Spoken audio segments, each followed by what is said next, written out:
haunted. I hear the voices inside my head, see voices behind the wall, uplifting the underdog, we fighting above the law.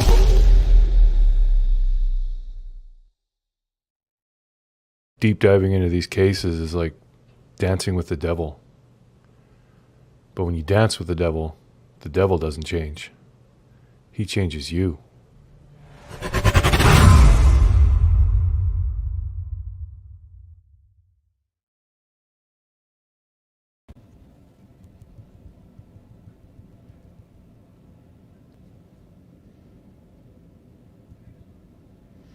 Okay. Hey, Canadian Cookie. Is the microphone working all right? Hold up, wait a minute. I think it was. We can go from my phone if we have to, but I don't want to. How's that? Better? Hi, Petra. Hi, Lip Lock. I saw that little wench over there in John and Brandy's trying to lie already. Hey, Outdoorsy. Hi, Deborah. Hey, Poetic. Eve, Angie. You can hear good? Okay. Miss Chewy. Hi, Heather. Let me go up a little bit here. River Mom. If you're still in here, hello. Hi, Katerina. Running Bear. Hi, Boo. Lip Lock. Eve. I'll go up a little bit. Runs with Scissors. Chris. Ashley. Hello, hello. Hi, Carla. She was over there with you, Lip Lock. Hi, Anne Marie. Mustang Mama. Yeah, she's going under Sassy Southern now or something like that. And she was all like, some creators trying to start crap with me. So I was like, you know what? Cotton Candy sent me the screenshots. I'm like, I'm just going to go say what's up to John and Brandy. Hi, Jess. Animal Lover KK. Hi, Kathy. So you guys, I have so much shit lined up for you. And a lot of it is going back and re-listening. And we're going to, again, use their own words, these suspects' own words against them, okay? Against all of them. Hi, Dina. Hey, Barbie. Hey, Barbie. Hey, Barbie. So, but before we start doing all that, I want to start, you know, at a very basic beginning place to start, which is we are going to look up some realities and statistics of children that go missing, especially from home, and who are not quickly found and case solved. I think it's important to remind people, because if you guys watched The Lab last night with Chris McDonough, and I don't know the other gentleman up there, but they had some good conversation last night, and I was like, yeah, again, the people backing them are not, they're not here for summer. If they're, again, you can't spend 10 minutes talking to these folks and think they're innocent. I don't believe that whatsoever. Hi, Cricket. Sonia. You know, I can't. So I was looking up some stuff today. I'm going to pull it up here. One moment. How's everyone doing? What are we on? Tuesday. Hi, Sugar Plum. Just Died, JC. Hey, Wandering. Hey, Boo. Hi, T-Love. Welcome, everyone. I think everyone and their moms are live right now, so thank you for being here, or if you're hopping, welcome.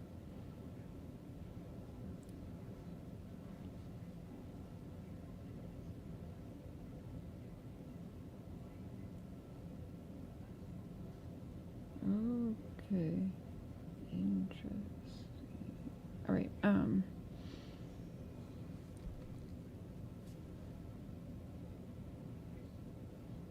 Hi, Donna. All right, I'm looking up here. Hold up. Wait a minute.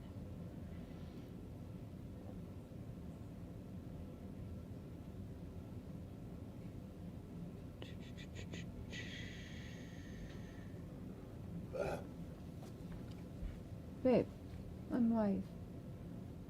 Okay.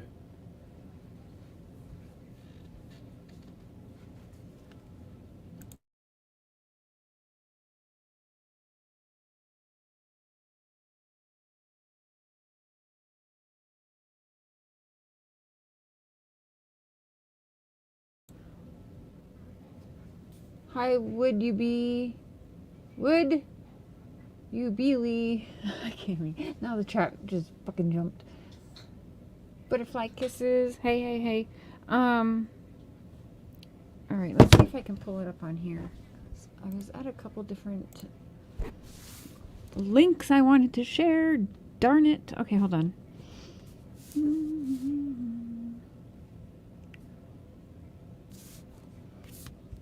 wonder. Hold up, wait a minute. Okay, hold on.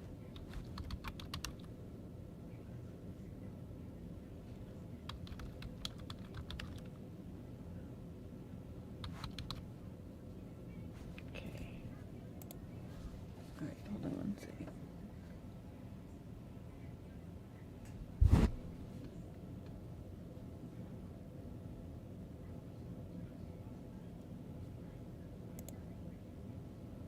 No, it wasn't this one.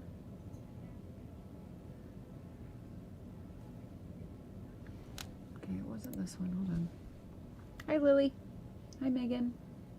Would you believe me? I do have Facebook Messenger, yes. You can, one second here.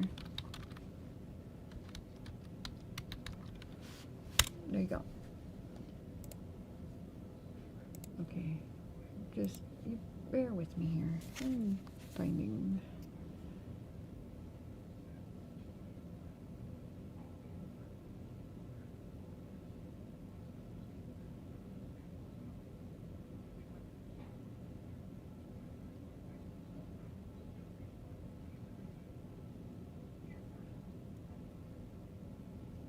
Is it this one?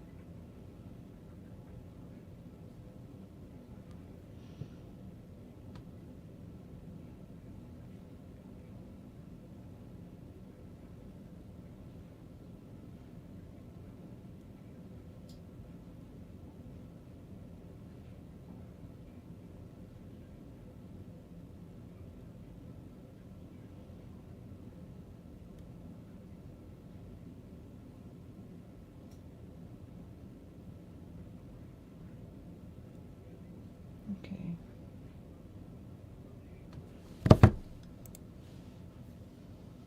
Hi, Debbie.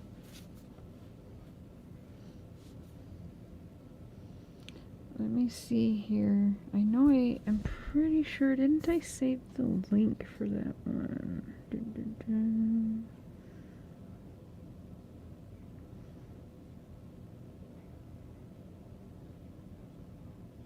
It wasn't YouTube. There we go. Okay, hold on. No, StreamYard. So we know. Hi, Nikki. Sage runs with scissors. Wheezy. In Summer's case, especially. And what are we on? What are we on today? It is 994 days of her missing.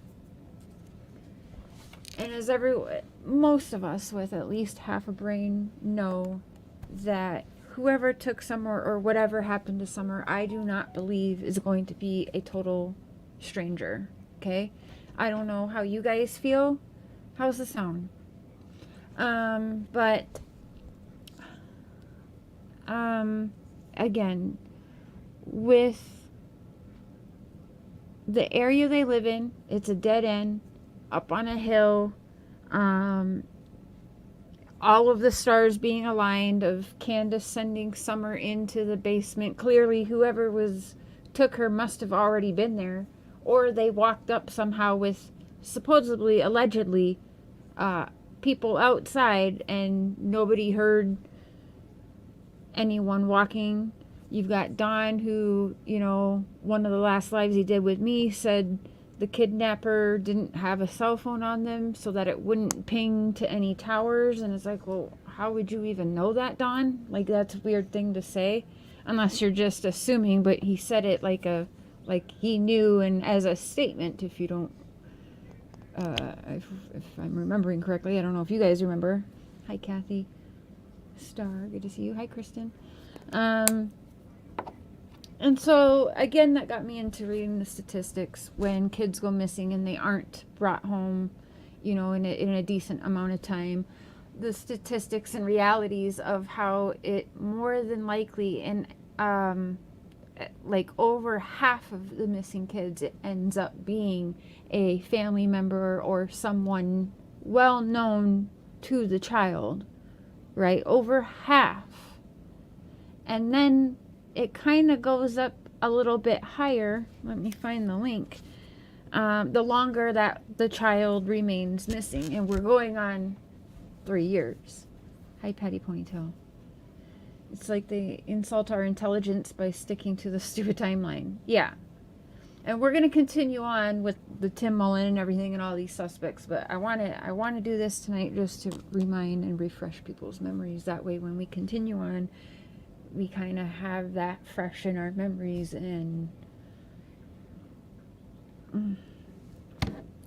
ew, ginger ale right after you brush your teeth is not great. Just saying.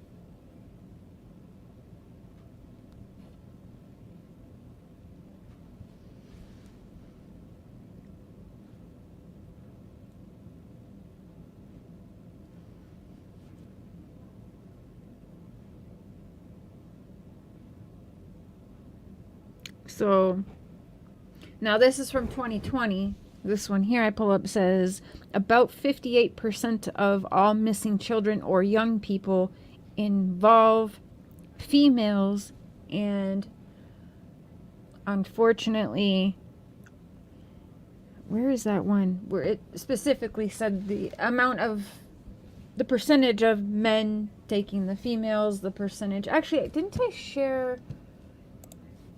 I'm going to find the thing because it had a audio little reading through some stuff. I want to find that, and I'm not sure why it's not popping up for me when I was just on it. Now, I don't want to do just Canadian statistics here, but what did I show here?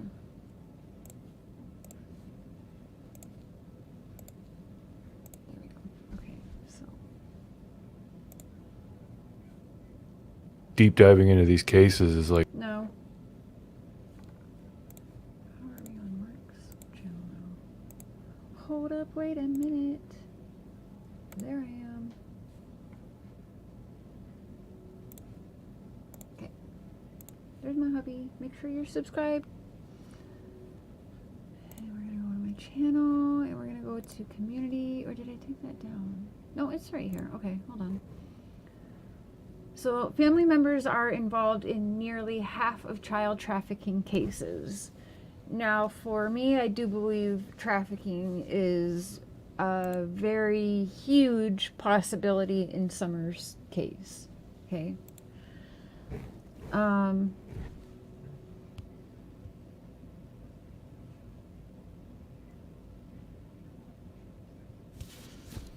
Okay, so almost half of identified cases of child trafficking begin with some family member involvement.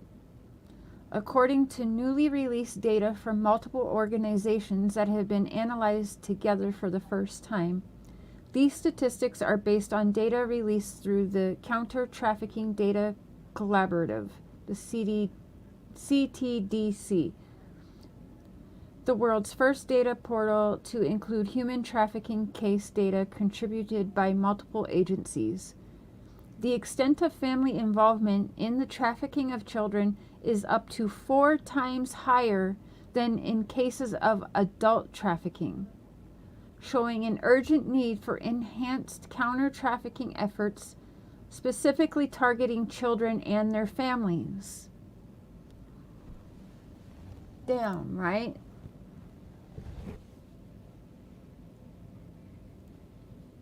Ooh, really, Nikki? Kind of scary. So almost half of identified cases of child trafficking begin with some family member involvement.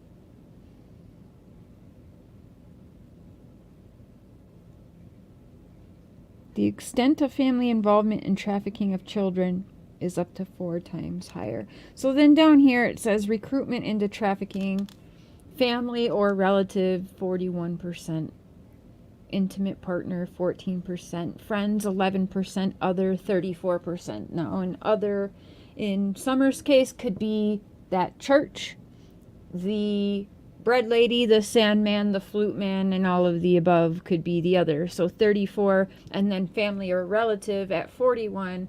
I mean, we don't got a whole lot of wiggle room left in that for a complete stranger abduction at a dead end road in the middle of Beach Creek or Ben Hill, with all of those people dead end, stars aligned for the perfect timing of, you know, Summer wandering to the basement and then being taken all in just a few minutes with people home and 3 other children in the house, mind you, and hella dogs roaming around. That's...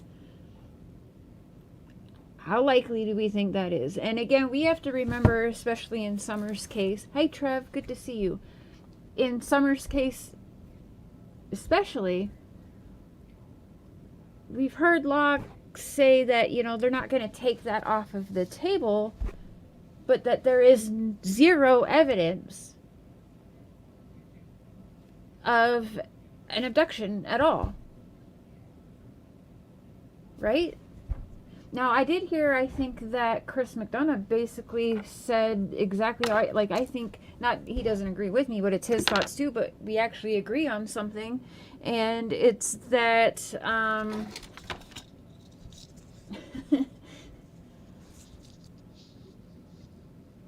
lip lock, do you? Yeah, there's not a lot of wiggle room, with that. It has to be someone that's known for sure. Again, why Tim Mullen and Robin Lane, such involvement. Tim Mullen, if not more so than Robin even, but, you know, I've got, Robin's told me before that she's scared for her and her daughter as well.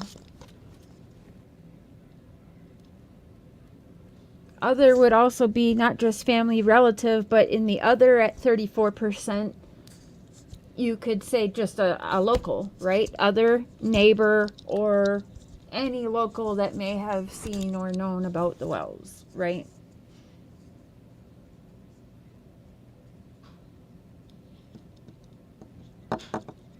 But no, the stranger is not going, no, it just, no, there's just no way. And it says here, in the genders, 66% are female.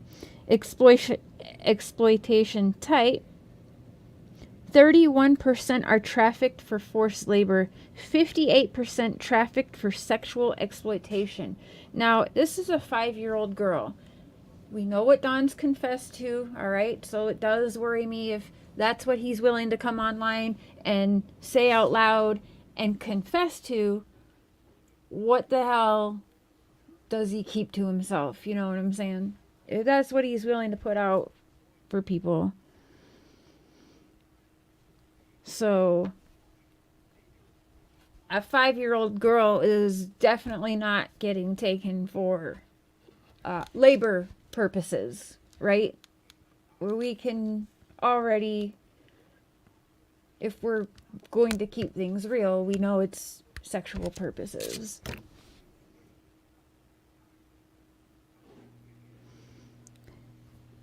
Main sectors of forced labor: begging 19%, domestic work 18%, hospitality 8%, illicit activities 6%. But main methods of control: psychological, physical, sexual, and as well as using substances to be able to control.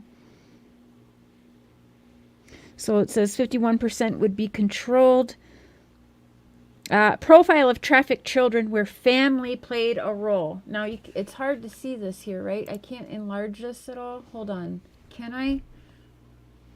I don't think I can. So, right there, here on the bottom, profile of trafficked children where family played a role.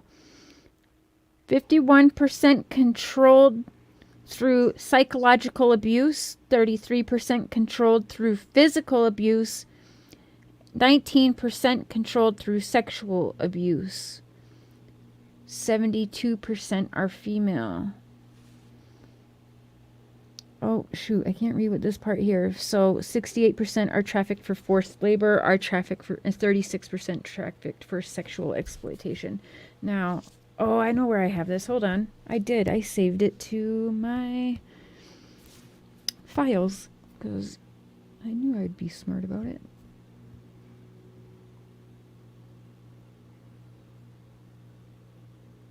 Okay, sis. Gotcha. Just give me a minute here.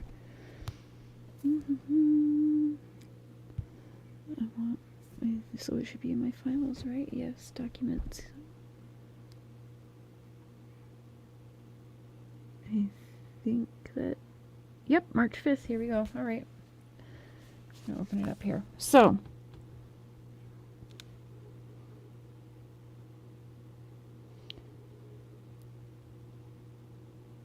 four pages. Okay, I can post these. So, here we go.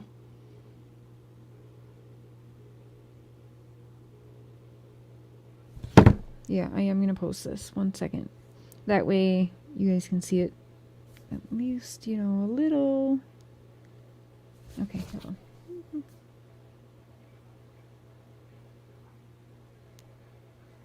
Okay, give me a second. Oh shit. How did that happen?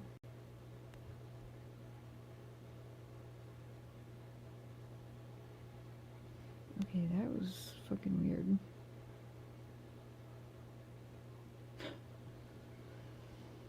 All right.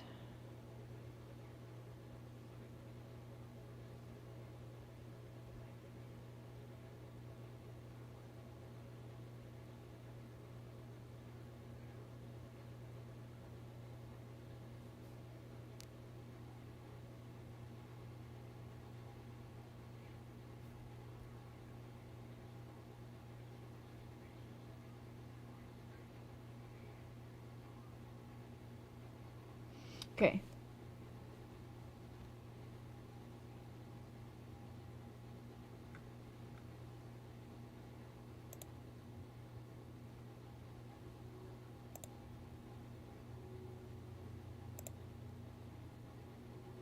Oh yeah, wow, that shows up like shit, doesn't it? Oh, that's okay. I've got it in front of me, so I can just pull it up here and just read it again. Hold up. Okay, so key statistics at a glance. The extent of family involvement in trafficking of children is more than 4 times higher than in cases of adult trafficking, where family members are involved in 9% of adult cases. The role of people who were considered friends by the victim is also important in the initial phases of trafficking, for both children at 11% of cases and adults at 8% of cases. Adults are most frequently recruited into situations of trafficking by an intimate partner, 15% of cases, which is also common in the cases of child trafficking at just one hair under 14% of cases.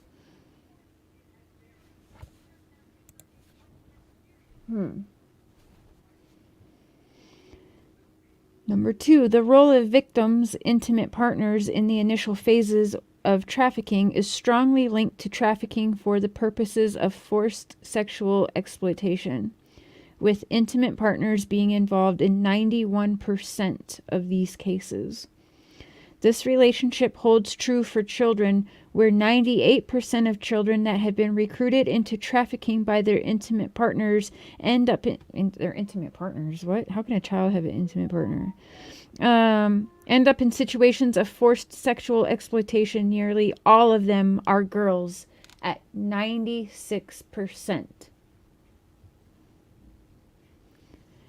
Families are also more likely to be involved in trafficking of boys, and that's 61% of the cases of all these agencies combined of boys that were found being sexually trafficked.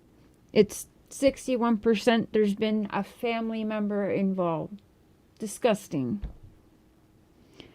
Girls, 46% of cases. Drugs do, yes, Sage. Yep, that's a part of it too.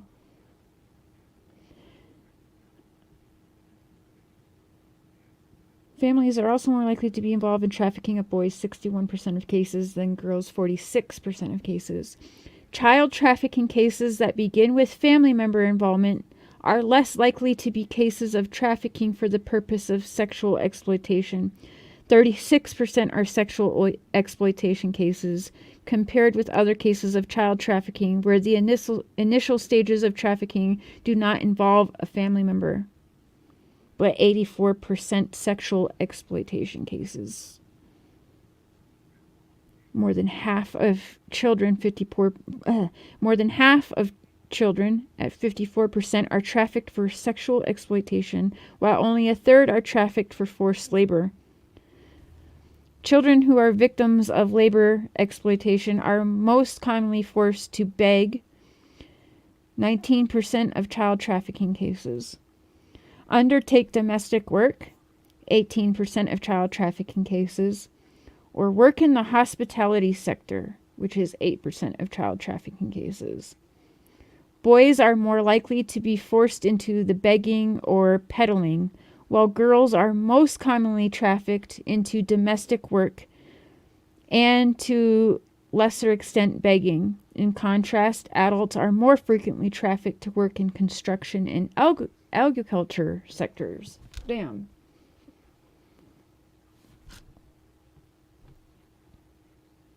The majority of children trafficked for sexual exploitation, 67%, are aged 15 through 17.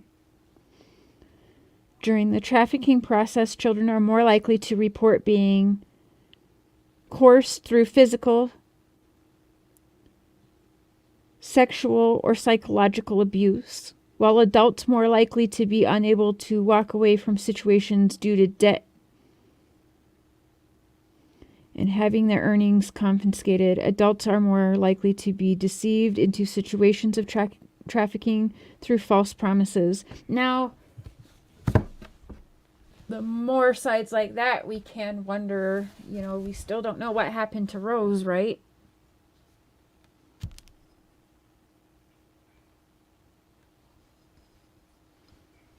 What's the scale down here? Age of trafficked girls and boys. So girls 0 to 8.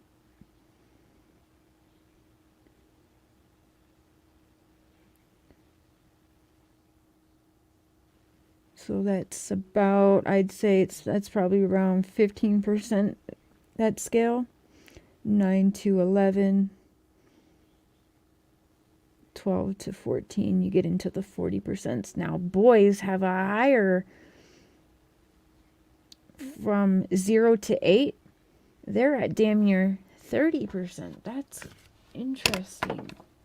Damn. They just don't understand. That's true. Hey, Brat. Hey, Sally. Scott. Lux. And, but there's so many different statistics, too. Hold on, because there's a whole...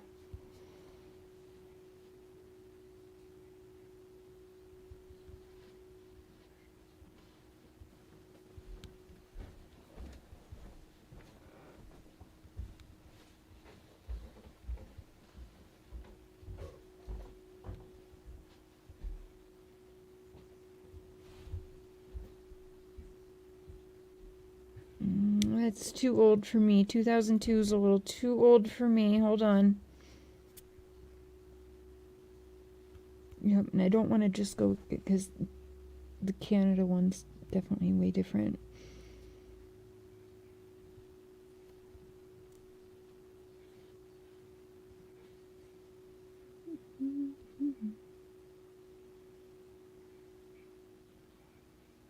Every 40 seconds, a child goes missing or is abducted in the United States. Approximately 840,000 children are reported missing each year, and the FBI estimates that between 85 and 90% of these children, while most reports of missing or abducted children are resolved within hours, many involve situations where a child goes missing permanently or for an extended period of time. Family kidnappings make up half of all reported abduction in the United States. Family abduction is typically committed by parents, and it involves a significantly higher proportion of female perpetrators when compared to other kidnapping offenses. Children under the age of 6 are most frequently targeted for family abduction, and those often occur in the midst of bitter divorce or child custody battles between parents. Family abduction poses unique issues for law enforcement, as the child may be unwilling to leave his or her abductor, and other family members may be involved in concealing and aiding the abducting parent. Non-family abductions include kidnappings committed by acquaintances and strangers. Acquaintance abductions make up 27% of all child abductions, and is committed by disproportionately high number of juvenile offenders. That's interesting. Okay, hold on. That's interesting. Hold on.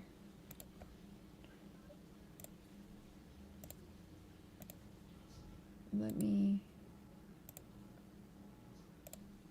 share this here. Oh, thank you for sending that video. I'll pull that up in a minute. I want to read it. I want to just family kidnappings make up half of all reported abductions in the United States. Family abductions typically committed by parents, and it involves significantly higher proportion of female perpetrators. Now, interesting, because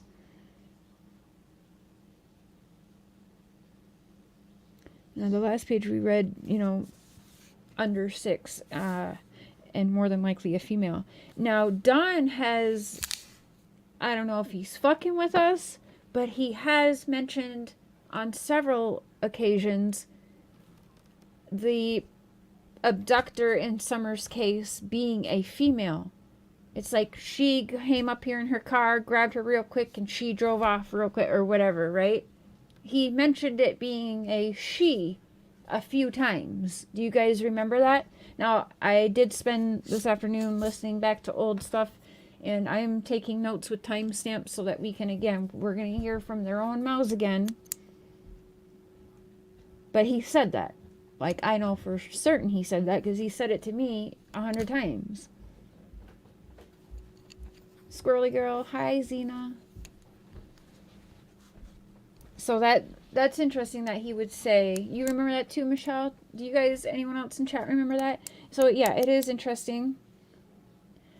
Along with saying that the kidnapper didn't have their phone on them so that it wouldn't ping anywhere. Again, interesting. But he's definitely hinted at the abductor, or at least one of them, being a she. So that's interesting. So non-family abduction. Non-family abductions include kidnappings committed by acquaintances and strangers. Acquaintance abductions make up 27% of all child abductions, and is committed by a disproportionately high number of juvenile offenders. Okay, so 27% non-family abduction, but has a proportionally high juvenile perpetrators. Now, we have some juvenile people in Summer's case that people question. I don't like to, because, well, quite honestly, it would shock me compared to all of the adults involved, if I'm being honest. But we do have people that are questioning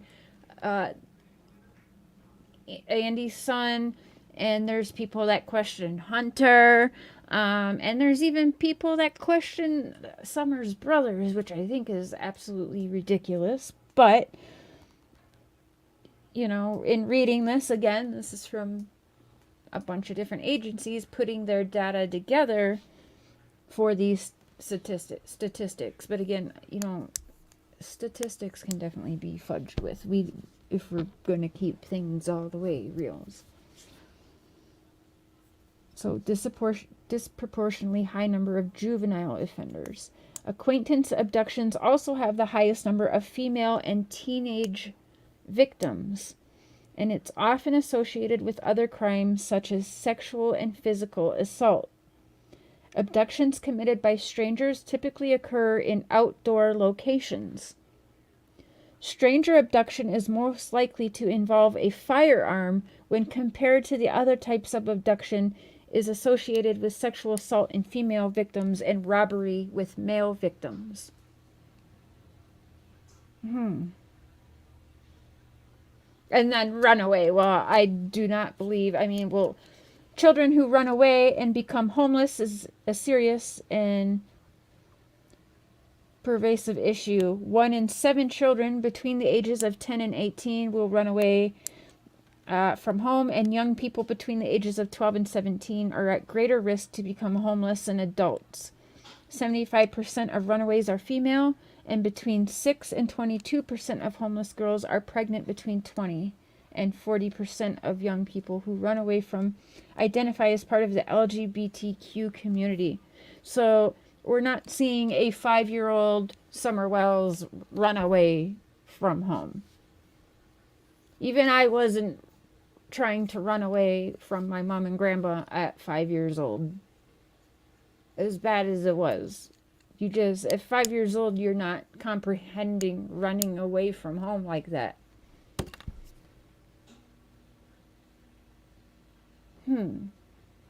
That's right, Sally. Are they going to go to a dead-end road up on the hill in the terrain that the Wells are in? And again, all of the stars perfectly aligned to take Summer? I don't think so. So with just it being a family member or acquaintance and putting the percentages together, there's not a whole lot of wiggle room then for a complete stranger. And then with that very little wiggle room, again, you add on the location and again, what was their motive? So had they seen Summer before and she was some perv's type, and so they were following Candace and just took the risk and was literally in and out of the house, or already waiting at Candace's house for when she got home and sent Summer down, and then they could sneak out with her? Or possibly someone Summer knew and then ran out the door, like Chris McDonough had said, maybe jumped in their arms and they quick went. So that, again, that would mean it was someone that Summer knew and was comfortable with then, if she just took off willingly and quietly. Hi, MS Seeker. Nunya Beeswax. Someone dropped Summer back off near where footprints were found, and someone else found Summer and took her. You know, the whole footprint situation, I don't even know what to think about that. I honestly don't think too much or dwell too much on that. Even if it's a footprint, there's definitely people involved in keeping secrets and hiding the truths here with this disappearance of Summer. Chappie. Like Don Jr. I don't know if we'll ever be able to prove, or maybe the law can prove, if Don Jr. was around during that time. And would there be a Tim Mullen and Robin Lane involvement for someone like Don Jr.? I don't think so. I don't. There's something bigger at play for a Tim Mullen to be involved. That's how I always feel.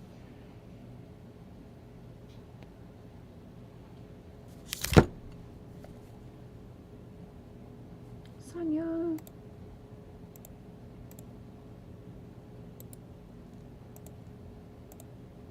We can open up the panel if you guys want. I'm gonna pull up here this video. Hold on, let me drink some of my cranberry ginger ale.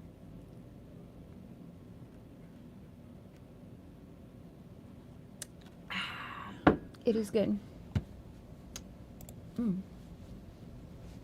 Like money. Here's the thing.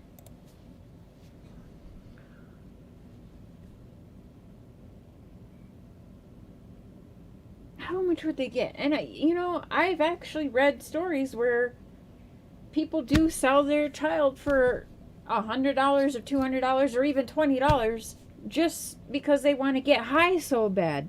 Now, I know that we've seen the Wells drinking and drugging. They love to get high and drunk.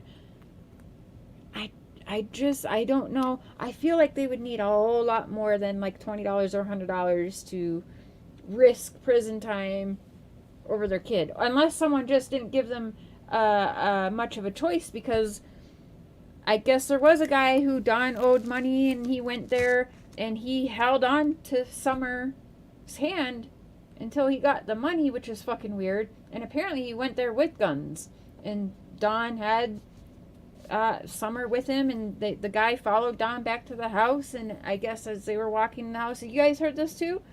Guy grabbed onto Summer and was holding Summer's hand, and till Don handed the money over. Was that Frank Light? Wandering, are you in here? Do we know what video that one was? Because, yeah, that shook me listening to that. Sis, did you hear that? Well, I don't know if it happened, but definitely that was said.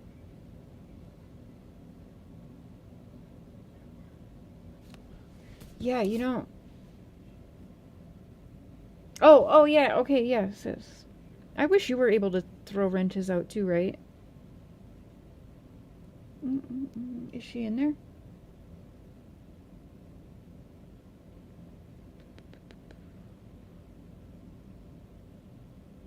Lolly.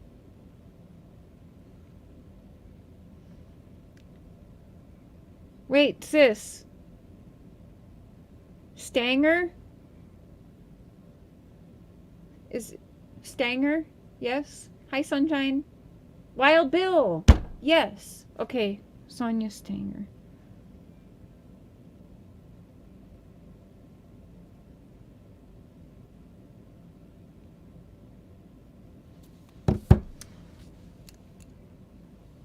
Okay. You remember that? Hi, Jojo. Hi, Emilu. That's okay. You can rewind later. Just stay here in the now with us, okay? Sonia, you get a wrench. Cotton Candy Boob says so. And to the salty bitch who emailed me and said, wait, hold up, wait a minute. Let me just quick read that one more time, because the shit is hilarious. So we know she was definitely watching. What did she say? What did she say?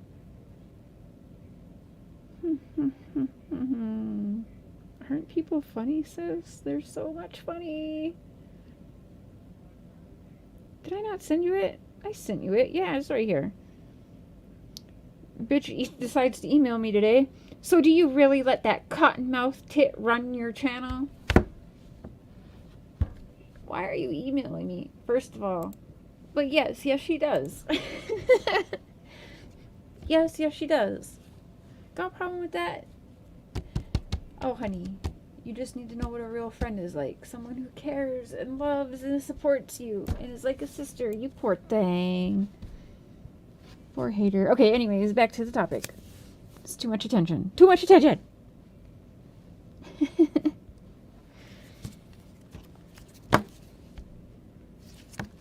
Okay, let me pull this up. Oh, Wandering sent me something. Okay, that one. Timestamp 5 minutes in. Okay, hold on.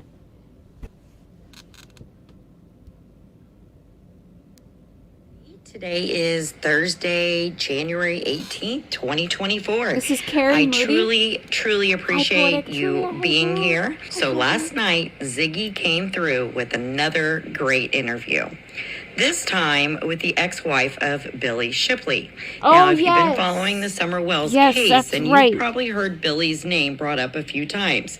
Now, there are a few Billys in this sad case. Yes. But this Billy specifically, him and Kelly married after only knowing each other for about a month, and then they were really only married for a few months. Kelly and Billy were not together during the time that Summer Wells' death of a into hiding from him.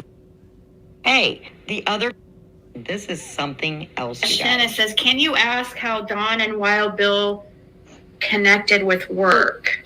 Do you know where they met originally, Don Wells and Bill? No, I don't know, but there's not. Hold on, we're just gonna share my screen.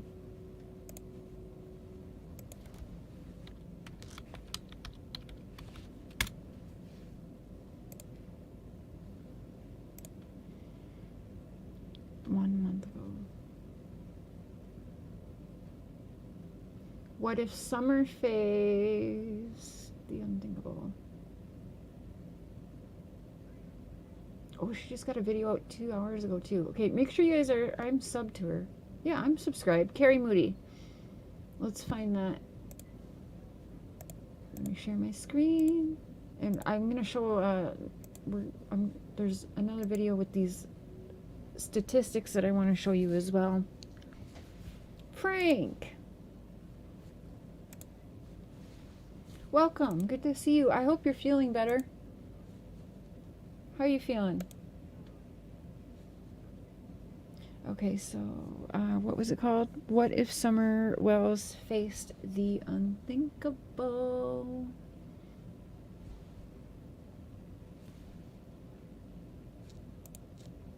Give me a second.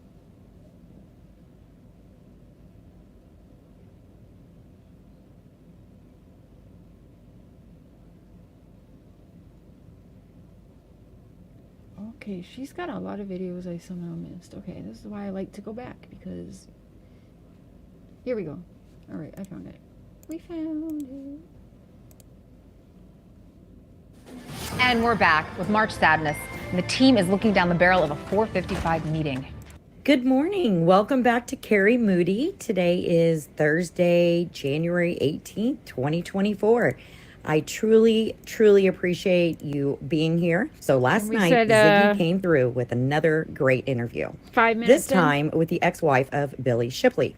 Now, basically, but after 3 weeks, Sherry sadly went back to Billy. Well, within about 3 hours, Billy goes on to tell the story of how Billy went about getting his money back from Mr. Don Wells. And this is something else. Shanna says, can you ask how Don and Wild Bill connected with work? My copy of that goddamn so-called fucking restraining order, not going to see what a lying fucking bitch you are now. We'll see what's what. I'm going in and fucking morning getting that goddamn missing person report and show them all this shit and have him pick your face crazy, insane, goddamn ass up and don't say... What the hell? This guy's... Okay, wow. He cusses worse than I do. You can't even really quite make out what he's trying to say. All this shit and have him pick your face crazy, insane, goddamn ass up, and don't say I can't do it, because I am you goddamn husband. That's why you fucking ass run, you scared, that's all right. I'd be scared if I was you too, you thieving ass fucking bitch. Not to mention a cheating fucking hard at. What? What? I don't understand. Okay, wait, hold on. Well, maybe your problems with me is over. It took me about 150. What's that say? Depakote? Oh! Not that whatever fuck it is, where the fuck is, and that goddamn bottle trazodone. Whoa! 500 mil. That would legit kill someone. Holy shit. They used to put me on the 10 milligram trazodone for sleeping because I have insomnia. that shit made me a fucking zombie. That is disgusting. Wow. Depakote and trazodone, that's a death cocktail right there. Especially all that 150 milligram. Fuck that. That goddamn bottle trazodone, 500 milligram shit. Some shit goddamn phone. Fuck you. Wow. Okay. Do you know where they met originally, Don Wells and Bill? No, I don't know, but there's not in those like three little hills there. There's not a lot of people, and most of them live there their whole life. So they, I imagine that they've known each other for a long time. I really don't know, and I'm not sure. This was like, I mean, a 6-month relationship at best. Like, so, and you guys didn't know each other before then. So she just, I mean, I thought you guys would find this interesting because it does like a little bit tie into, I mean, he is friends or was friends with Don Wells, and he lived. Okay, real quick, I just want to interject. The text that you're seeing on the screen, that is allegedly from Billy to Kelly. He has sent many of these kind of threatening messages, and Ziggy showed all these on the live. You can check them all out there. But oh, yes, and you guys, you'll see I've added in all my descriptions. If you guys are interested in, I have a cotton candy boobs corner, so check it out in the descriptions, would you? the real reason I wanted to interject is because I see it happen so often when people work together or they're friends on, say, Facebook or even neighbors. That doesn't necessarily mean they're friends, right? Okay, I think we all know that. Well, I don't think they were friends. I don't think I finished the story about them working together. Yeah, he didn't pay him. And the story he's told me 3 or 4 times was, a couple days after not getting paid, he sees. Who is this up here with Ziggy? That's not Kelly. No, that's not Fred's ex-wife, right? Who? Okay, I don't quite know. Does anyone know who's up here with Ziggy? Who this is talking about this? Hi, JPL. Hi, Sunshine Dream. Everyone that I missed, Outdoorsy, welcome everyone. Thank you for being here. And I've got the link in there. She sounds like Jay for Justice. No. Does she? I haven't heard her in some time. Hopefully she's doing all right. Hi, Denise, Senior. Wild Bill's ex-wife. Thank you. Okay, so this here up here with Ziggy's Wild Bill's ex-wife. And Wild Bill... Okay, so Wild Bill's the one who was hanging on to Summer. All right. I'll rewind for a second. I'll just shut up. We'll hear. We'll go to the 5-minute mark here. Booyah. And the story he's told me 3 or 4 times was, a couple days after not getting paid, he sees Don at a stoplight. And he says that his little girl was with him, Don's little girl was with him, and they got out of the car and pulled a gun out and said, "We're going to your house and you're going to pay me." And he said that happened. He followed him up to the house, and he grabbed a hold of the little girl's hand, Summer's hand, and held it while Don went in to the bedroom and got his paycheck, which I think was around $500, if I remember right. I'm not sure. Wow. And gave it to him, and he left. He was holding Summer ransom to make sure he got his money. That's what Is that what he was doing? Well, for what he would describe 3 minutes at best. I don't care. That's still, that's weird. That's weird. That like is. Hold on. Sorry. Just one more time with it, because that's actually quite scary. I don't think I finished the story about them working together. Yeah, he didn't pay him.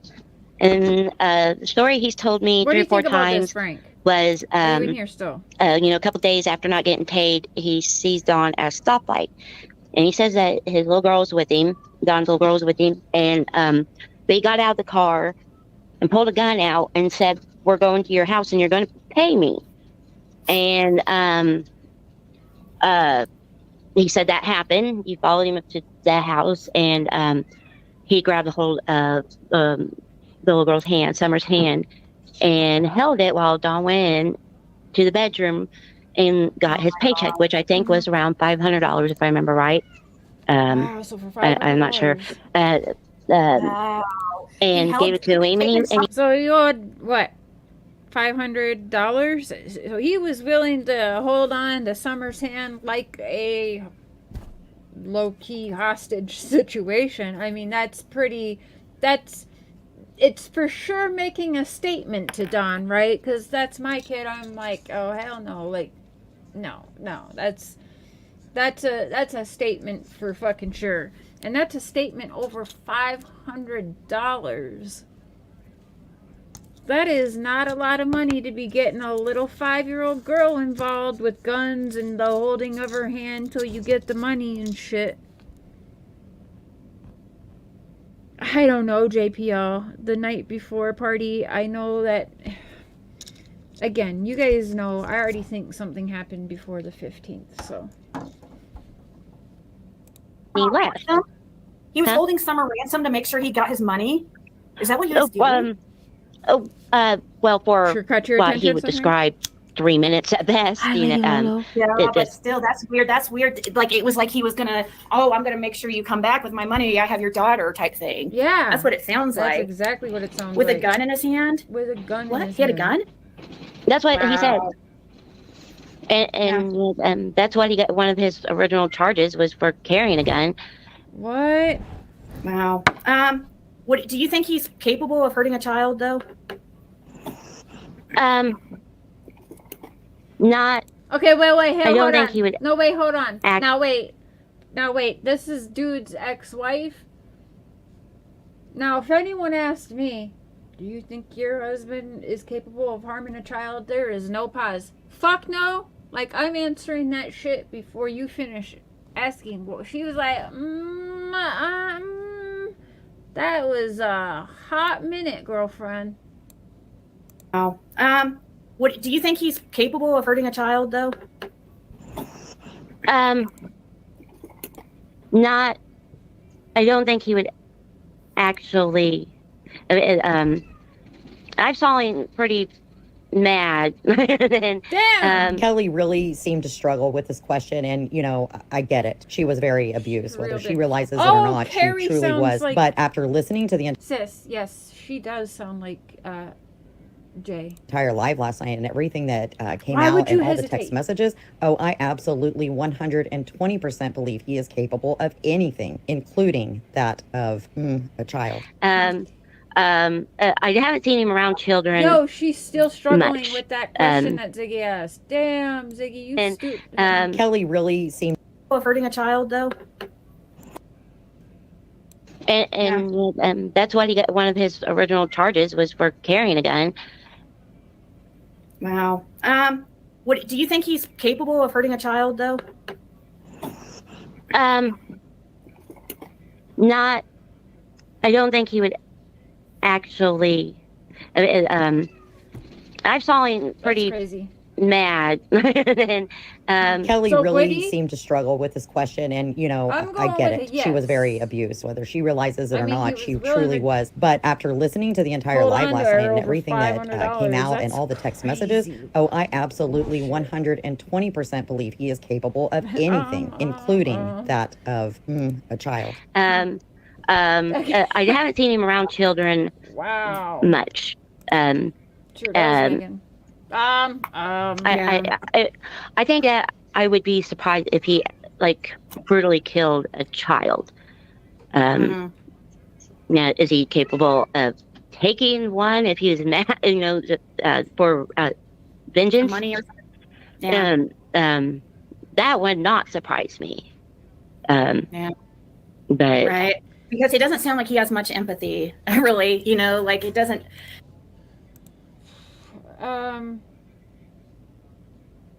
That's kind of scary because she knows something. This dude's done this before. The way she's acting, she can't just spit out an answer. So clearly, yes. Well, I don't think he would brutally murder one, but take one? Oh, yeah, I think. What has he done that she knows of with kids before? What the fuck? We have to rewind it again. Sorry. This is absolutely insane. Hold on. You know what? I think we need the beard of reason to hear this. No, let me go all the way back to 5. You guys want Mark in here? You want Mark to hear this? I kind of do. Yeah? Mark? Hey, babe? Yeah. When you're done packing up your pipe, can we steal you for like 3 minutes? Or 5?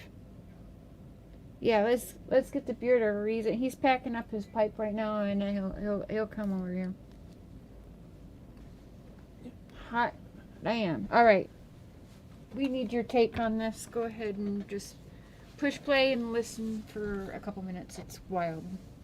Okay.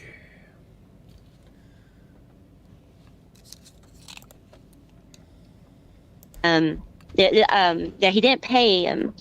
And the story he's told me 3 or 4 times was, a couple days after not getting paid, he sees Dawn at a stoplight. And he says that his little girl was with him, Dawn's little girl was with him, and they got out of the car and pulled a gun out and said, "We're going to your house and you're going to pay me." And he said that happened. He followed him up to the house, and he grabbed a hold of the little girl's hand, Summer's hand, and held it while Dawn went in to the bedroom and got his paycheck, which I think was around $500, if I remember right. I'm not sure. Wow. And gave it to him, and he left. Ransom?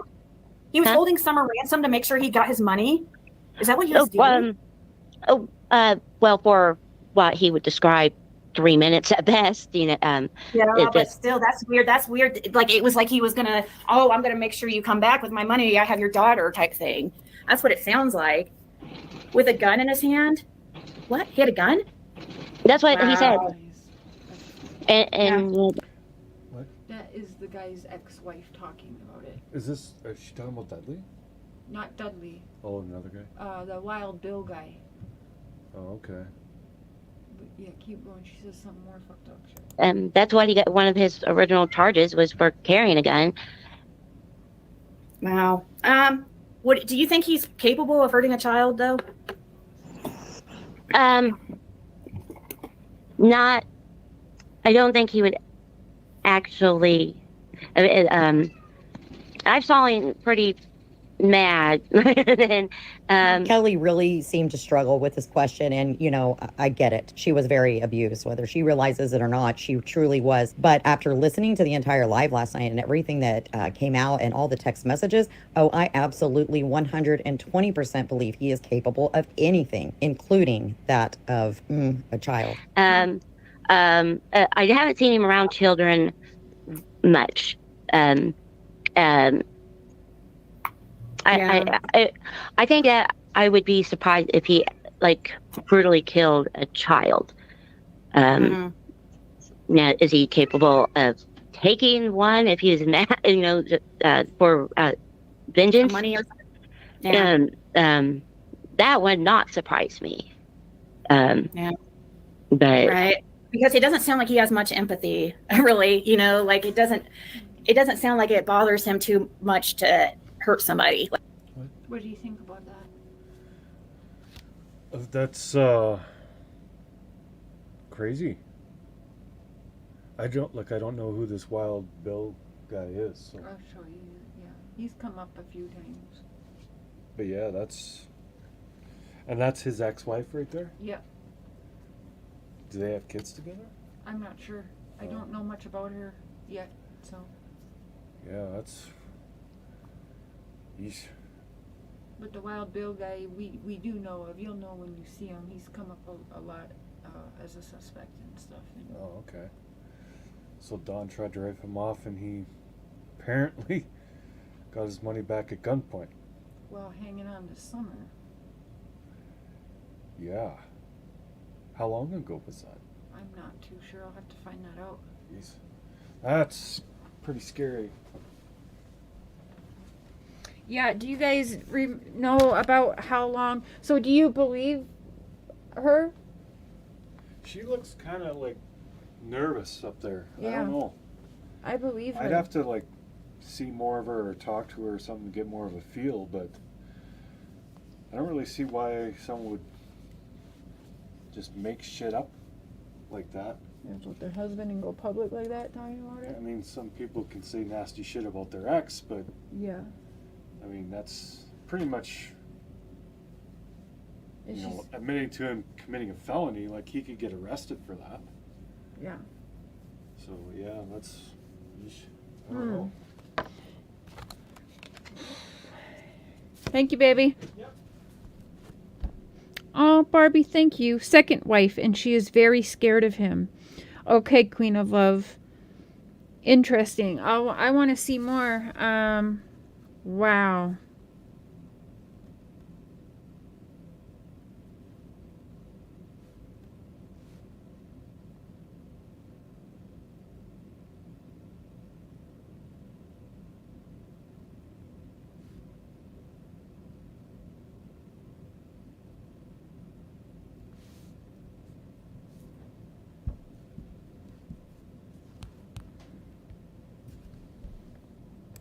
Like he seems quite capable. Did he ever feel bad, act like he felt bad for putting his hands on you or anything? Or was Oh, it no, just... no. Well, No. he's a monster, so of course he doesn't feel anything like that at all. And let me tell you, Kelly told some really... Okay, that... Wow. He is in jail now? Okay.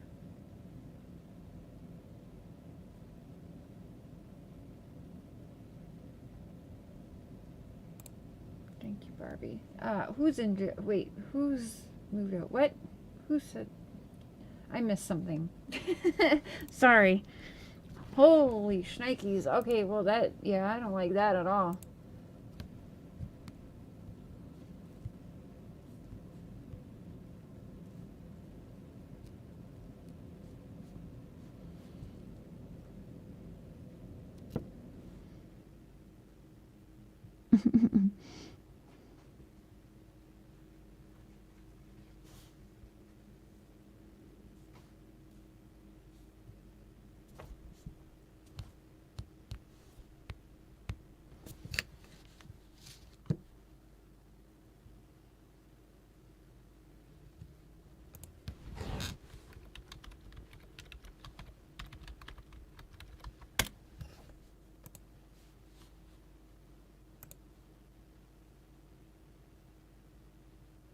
I heard a little bit of it.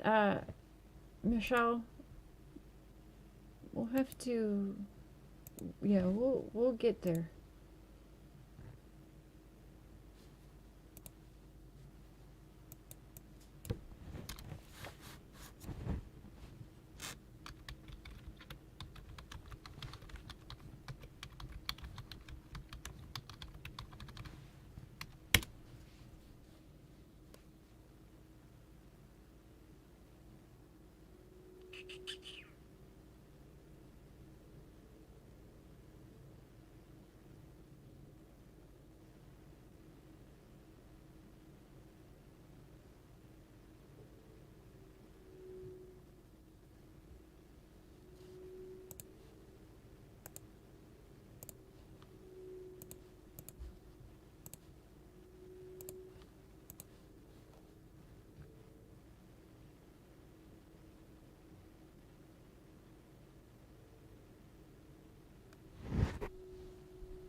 Are you tired of your YouTube channel not getting the attention it deserves? Building a YouTube channel can be a very lucrative and successful way. These are the average suburban kids. They're promising them the world and then delivering them into hell. Sit your daughter down and let her know. See, I think People out that's... there really ready to manipulate her. Damn, that sounded like Jose, did it not? But yes, I... Didn't Hunter mention a bill?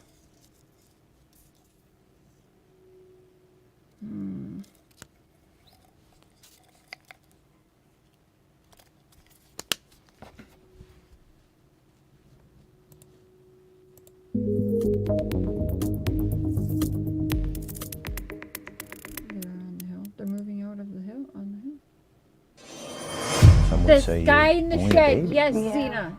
Yes. Hi, DC. Hey, Some boo. would Good say to see that. you. Okay, sorry. When Carol was 14, she met a guy on Facebook. He Everything called just himself sounded nice, Allegation. like the fast life and being able to do whatever you want, no parents, no rules.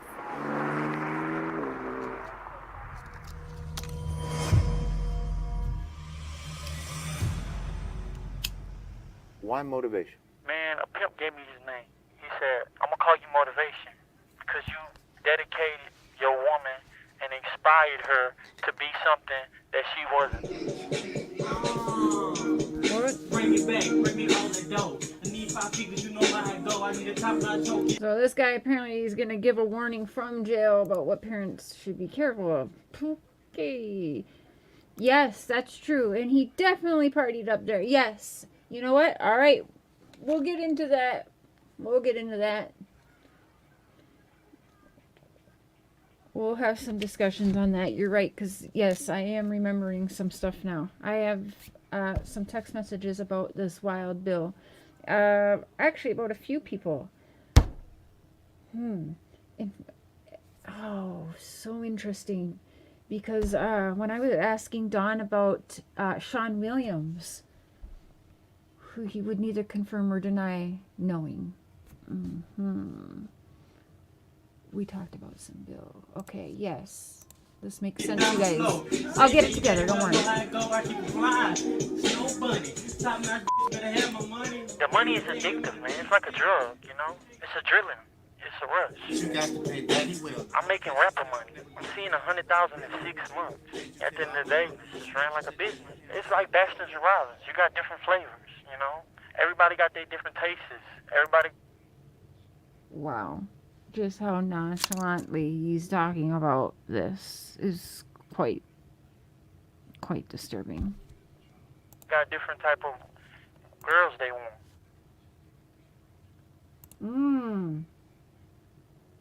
What'd you think of that?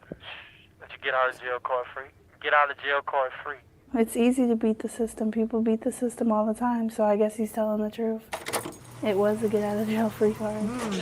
It made me feel like what happened wasn't really that serious. No, very possible, Queen, because as I said, there was stuff sent to me and there was questionable pictures I haven't showed, but I've sent to the law, but haven't shown on YouTube's, and they definitely get your mind wondering, and yeah, that's exactly what I thought. Like, these fuckers are taking pictures. And then you hear of all the other minors that were staying there for months and months at a time, and how they had the one girl from Allie's that Allie didn't want staying with them for some time, and how they really loved Dawn and Candace. You even got,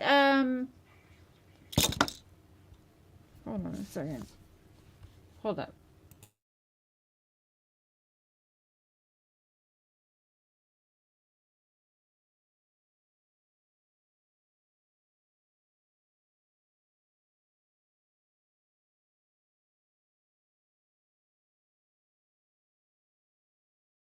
Okay. And that it doesn't really matter. It happens all the time. Like, who cares if it's just another girl? Who cares if it's you this time?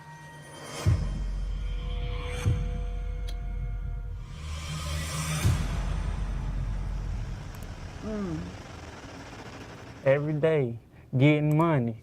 Every day we ride around in Hummers. Big bodies, big cars, fancy cars, diamond rings, pinky rings. You suck, okay? Find the things. She loved me because I gave her the game.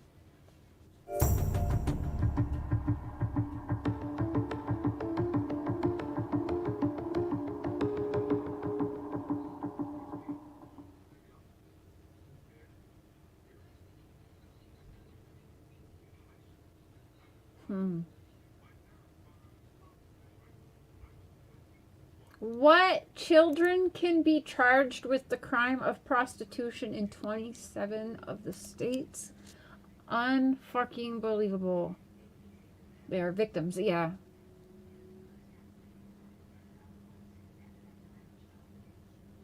"19 states do not define child sex trafficking as a form of child abuse." What?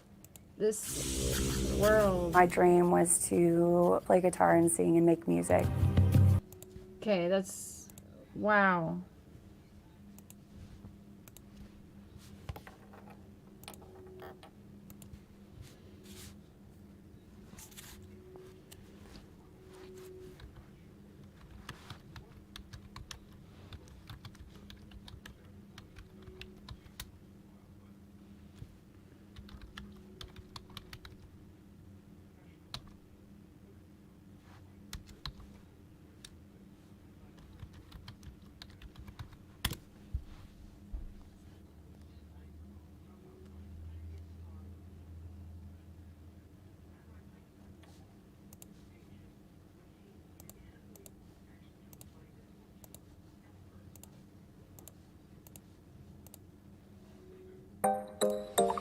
Wix is your platform to perform on. A frightening attempted kidnapping as a mother walked with her children in Queens. A stranger grabs her 5-year-old son right off the sidewalk and then tries to drive off. CBS 2's Jenna DeAngelis spoke to that mother today. She's live in Richmond Hill with more on this. Jenna. Christina, Dick, there's really no other way to describe this than a parent's worst nightmare. It happened here on Hillside Avenue. The mother was walking on the sidewalk with her kids when one of the suspects swooped in. Shocking surveillance video shows the man getting out of a parked car, running toward the family and snatching the little boy. His mother and her 2 other kids rushed to the car trying to get in, but it was locked. Oh my God, when the mom, oh my God, is quick and say, oh my God, my kids, please. Dolores Diaz described the moments her motherly instincts kicked in. When my kids stand up. That was like right in broad daylight with the whole family right fucking there. And the window, I take it out. You can see her yank 5-year-old Jacob out of the car, which then speeds away, nearly hitting someone. The people coming because I'm screaming, and the people coming and help me. One lady coming, call the police. This happened Thursday night around 8 p.m. on Hillside Avenue near Myrtle Avenue. The mother says the man and passenger in the car, both suspects, are strangers who said nothing to her. The owners of this store recognized the guy wearing white who stopped in earlier. Last night he's coming on one guy. He's buying a beer, Budweiser. It's very scary. On the store door, the NYPD put up posters showing a picture of the 2 suspects. One in his 30s, the other believed. Jenna DeAngelis spoke to that mother today. She's live in Richmond Hill with more on this. Jenna.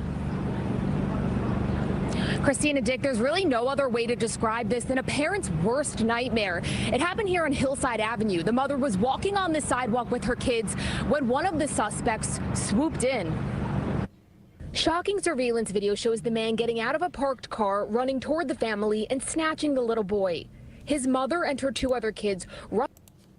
Damn. That's crazy.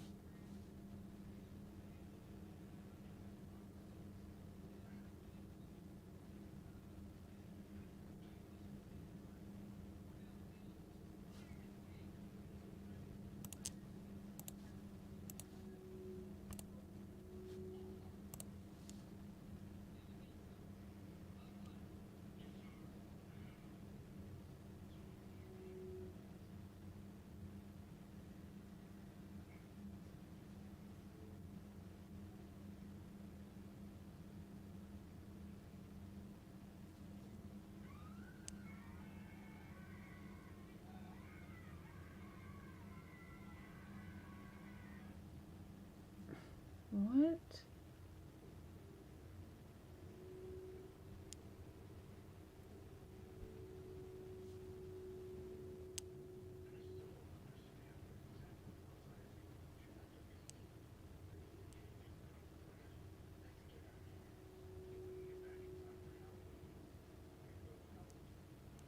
Oh my gosh, what the fuck? Yo, be fucking careful out there. Like, these people don't give a shit.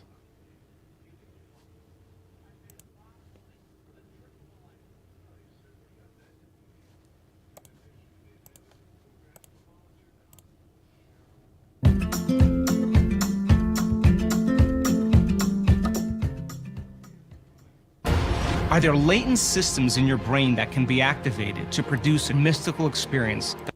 These kids were smart enough to ask for help. In 2018, 7-year-old Emmy McCardell was sunbathing outside her home in Salt Lake City when a car pulled up and greeted her.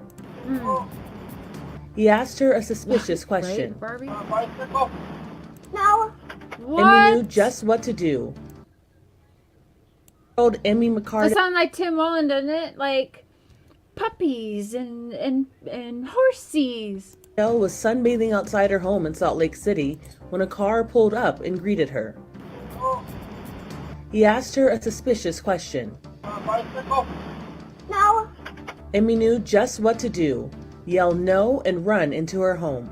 I believe that he was looking for a child to take. She came running Queen, in I'll look into that. and said, "Hey, there's a tricky guy outside that tried to get me." I didn't want to go with him because he looked like a tricky man, and I didn't know him, so I didn't want to go with him.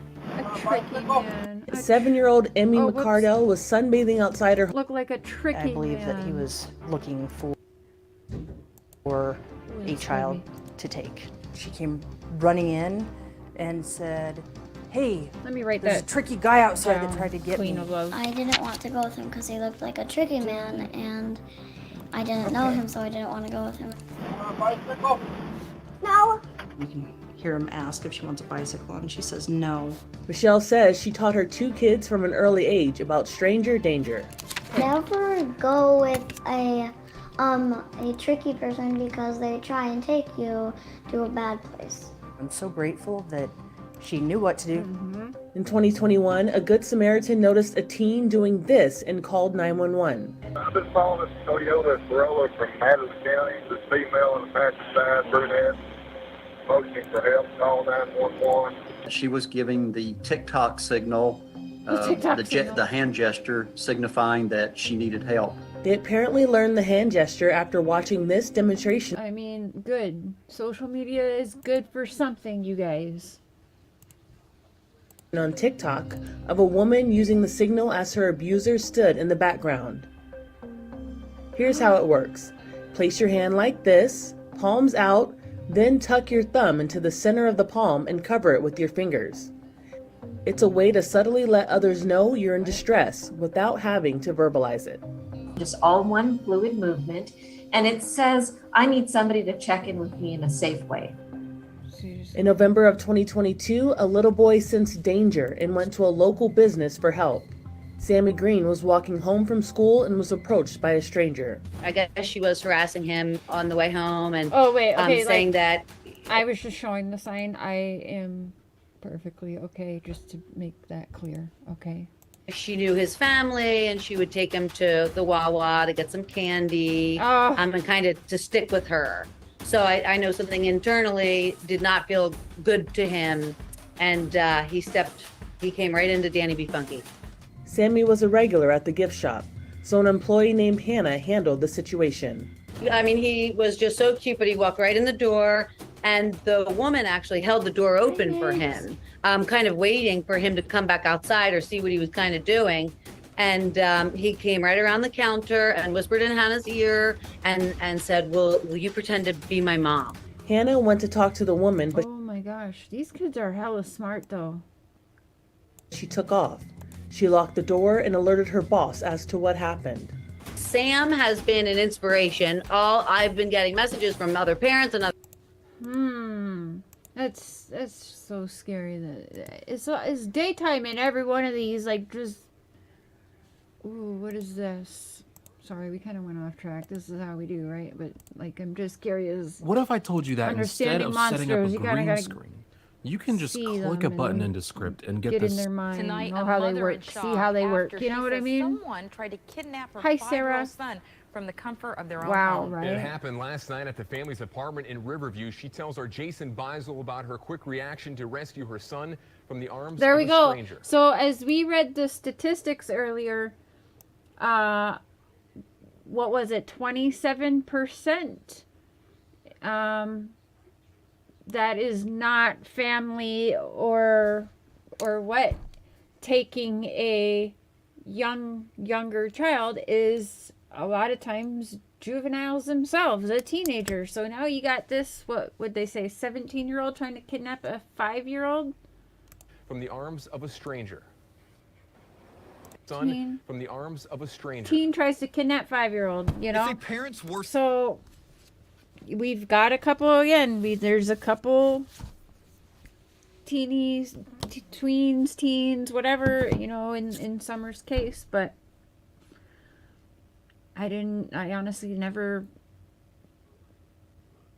I decided for some reason don't let my mind go there. I don't know why. Maybe it's because of, you know, the years of getting to know Dawn and Candace personally, that I just didn't go there. Like, I definitely know that they are complicit of something, both of them. So I guess that's another reason I don't really look at the kids in that situation. Nightmare. She heard glass shatter, and she started hearing her little boy screaming and crying. Through an interpreter who is also her next door neighbor, Frangeli Martinez Rodriguez tells of her frightening experience. It happened shortly after 10 Friday night as she showered. Her 5-year-old handicapped son was asleep. She ran to him after she heard his scream, and there was a young man holding her son in his arms. What? He kind of flinched, and that's just when the moment she just right away reacted and started grabbing her son away from him. This is the window that leads to the child's bedroom, and there is still broken glass all around it because, according to police, the suspect used his tennis shoes to break the glass to get inside. Her main thing was hurry up and get her son away from this guy, whoever he was in there. Frangeli was able to free her son and push the man out the window. Hillsborough County deputies searched the area but found nothing. But then, this surprise at her apartment complex. A person matching a young man's description. Turned out it was a 15-year-old boy, an upstairs neighbor who lives right above Frangeli's apartment. Oh, what? Hi, Sherry. Hi, Bailey. So, wow. Neighbors, if you will. 15-year-old tries to take 5-year-old. Damn. I didn't realize how many of y'all were Canadians, you know, but yeah, Canadians are sweet. Running bears, very, very nice. A couple of days ago, what was going on, she would see this young boy and some other boys or guys, whatever, in the car. So her mind was, she was like, well, did they kick him out? Because it was every night, every time she walked in, he was in the car just watching her. The teen is charged with burglary and attempted kidnapping. As for Frangelina, she may move away. Oh, yeah. I mean, shit. Wow, that's... Holy shit.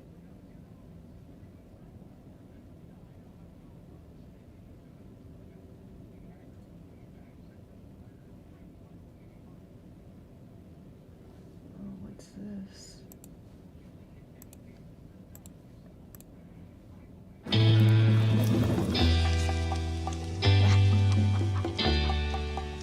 Now to the discovery under a stairwell in upstate New York. A little girl reported missing more than 2 years ago when she was just 4 has been found alive, more than 150 miles from where she disappeared. And we have learned that police had been to that home before. Here's ABC's Stephanie Ramos tonight. Tonight, police say they found 6-year-old Paisley Schultes, who was missing for more than 2 years, in a house in Saugerties, New York, huddled in this cold, wet space under the stairs. One of my detectives walked up and down the steps a number of times. Those fuckers. Walked up and... One of my detectives One of my detectives... Under the stairs. One of my detectives was walked up and down... Cold, wet space, You guys know huddled the in this... symbolism, right? Don't like it. Cold, wet space under the stairs. One of my detectives walked up and down the steps a number of times during the course of the search, and he said there was just something about the steps that was off. He used a flashlight, and where 2 of the step boards came together, he looked through the crack, and he saw what he believed was a blanket. And eventually they saw a pair of little feet, and when they got more boards off, they found the little girl, Paisley. Police say Paisley was 4 years old when she was abducted by her biological parents, who did not have custody.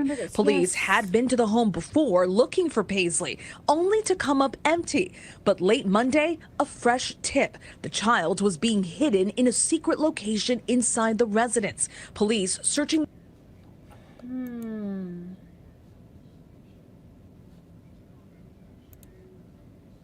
the home for more than an hour. Nobody was leaving without that child. We honestly believe that that child was there. And of course, at the end of the day, that's exactly what the case was. Both biological parents and Paisley's paternal grandfather were arrested. Police say Paisley is in good health and was... Y'all, they had her hiding there for damn near 3 years. Reunited with her guardian and older sister. David. Just an incredible turn. Thank you, Stephanie. Wow. Hi, everyone.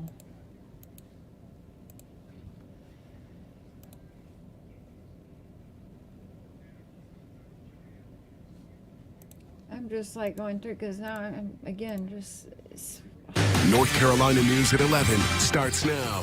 A parent's worst nightmare. This little girl kidnapped from her yard and found hours later chained to a tree. Good evening. I'm Sean Maroney. And I'm Sharon Tazwell. Little Stephanie Lopez Castro is alive and well tonight. The man police say abducted her, a registered sex offender, is in custody. CBS North Carolina's Amy Cutler walks us through what happened and how neighbors in this Wilmington community are stepping in. Sis.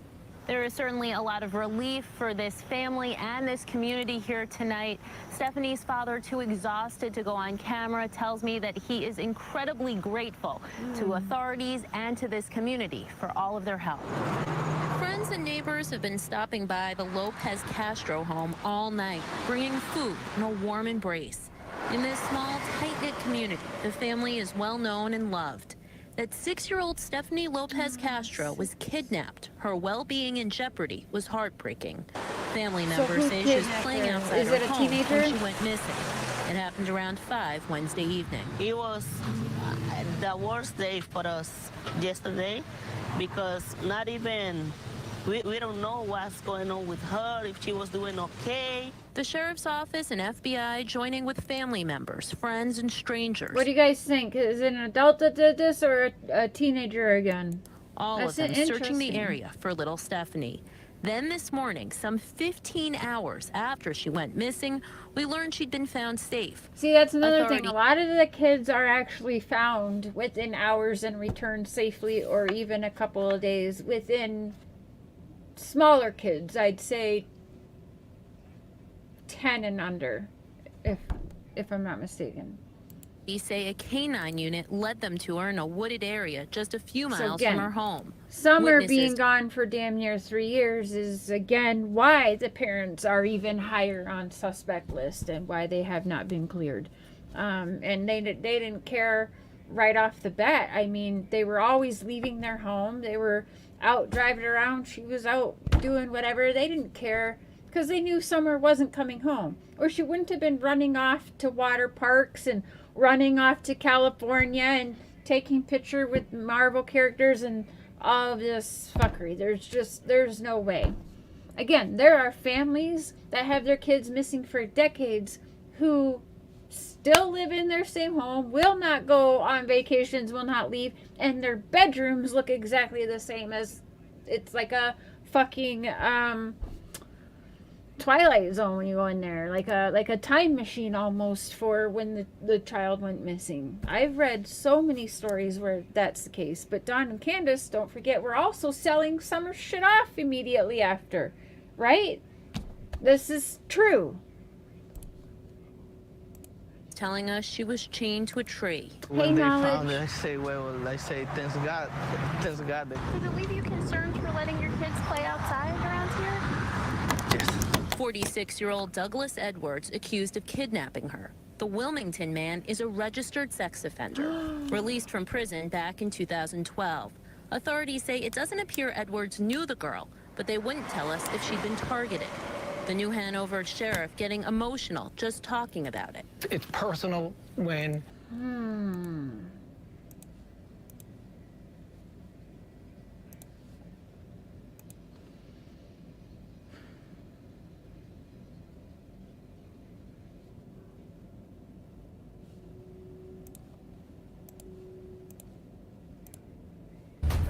And 10 TV News at 5 starts with breaking news. Tonight, after hours of searching, a Fairfield County child has been found safe near Louisville, Kentucky. The 5-year-old went missing after fire started in a family's home on Pleasantville Road in Richland Township. The man accused of taking her is now charged with kidnapping. Good to see you tonight at 5. I'm Andrew Kinsey. And I'm Yolanda Harris. 10 TV's Lacey Chris spoke exclusively. Let me get that name wrote down along with the Dylan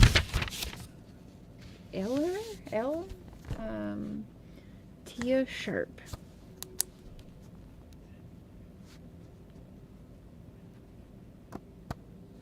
I will, and it's from the UK. I will. I'm gonna look into them, I promise.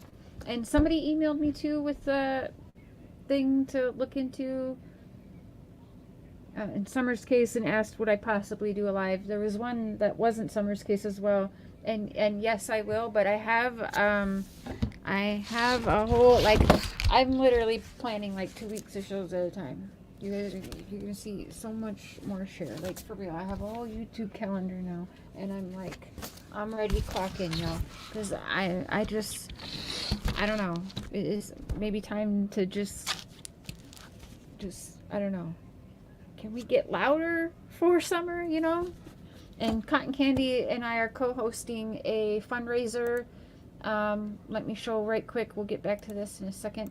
We're co-hosting a fundraiser on March 11th, 4:30 p.m. Central, because that is 6:30 p.m. In the Hawkins County time, if I'm not mistaken, which is 1,000 days into the 1,000 days down to the time. Let me quick show you a little bit about it.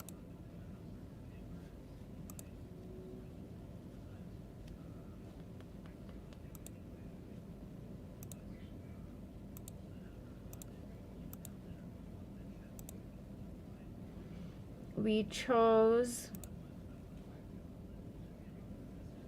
so it's a fundraiser, and it is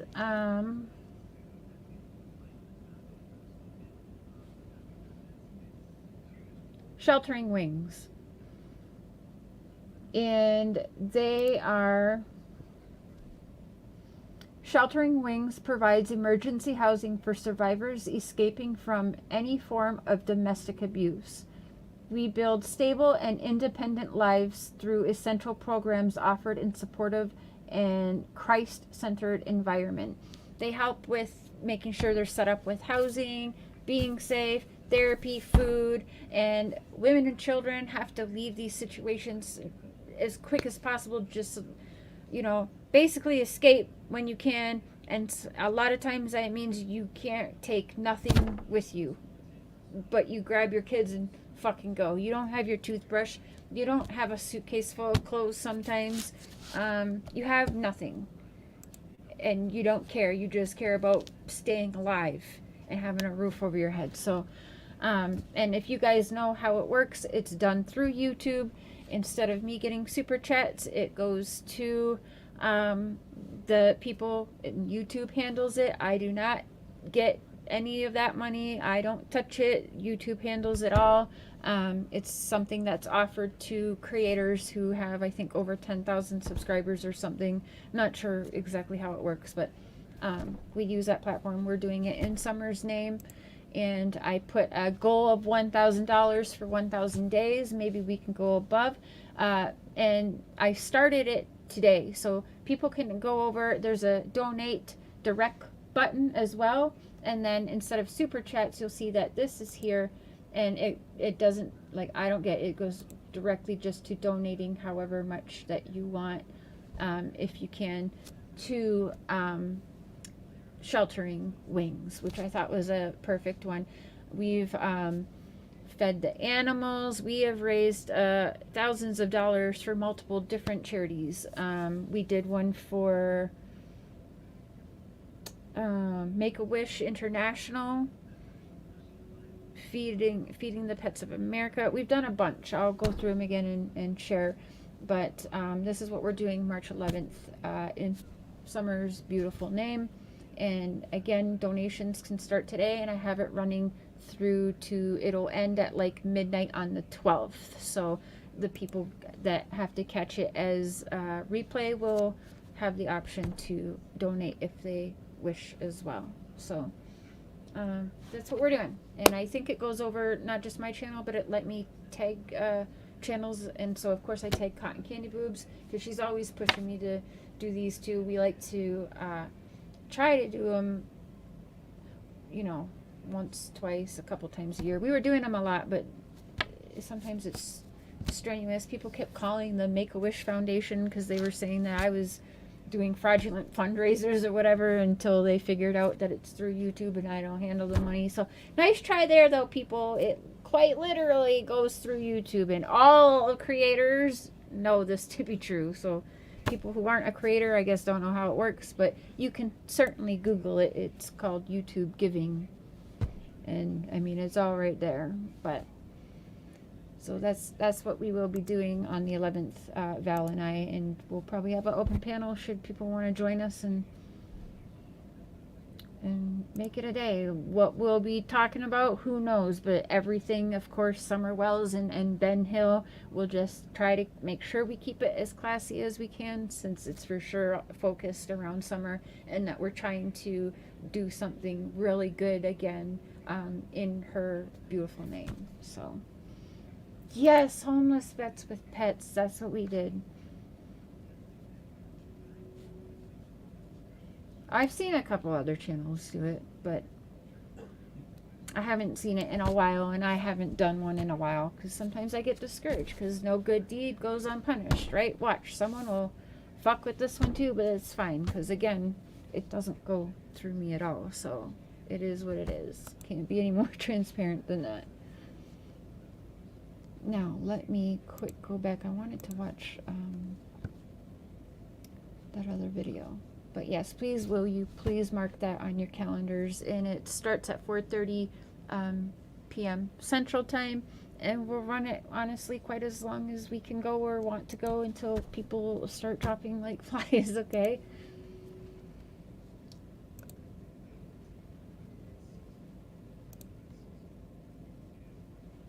Okay. Yeah, that's okay. That's the one I want. Hold up.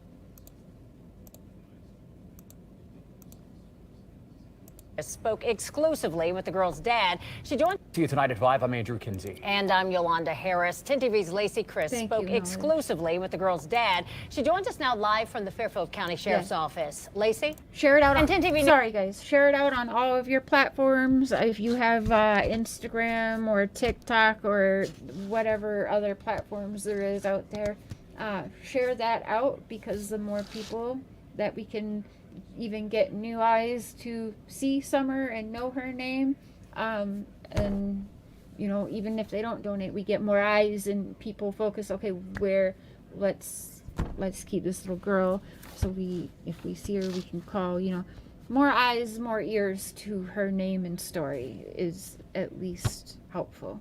News at 5 starts with breaking news. Tonight, after hours of searching, a Fairfield County child has been found safe near Louisville, Kentucky. The 5-year-old went missing after fire started in a family's home on Pleasantville Road in Richland Township. The man accused of taking her is now charged with kidnapping. Good to see you tonight at 5. I'm Andrew Kinsey. And I'm Yolanda Harris. 10 TV's Lacey Chris spoke exclusively with the girl's dad. She joins us now live from the Fairfield County Sheriff's Office. Lacey?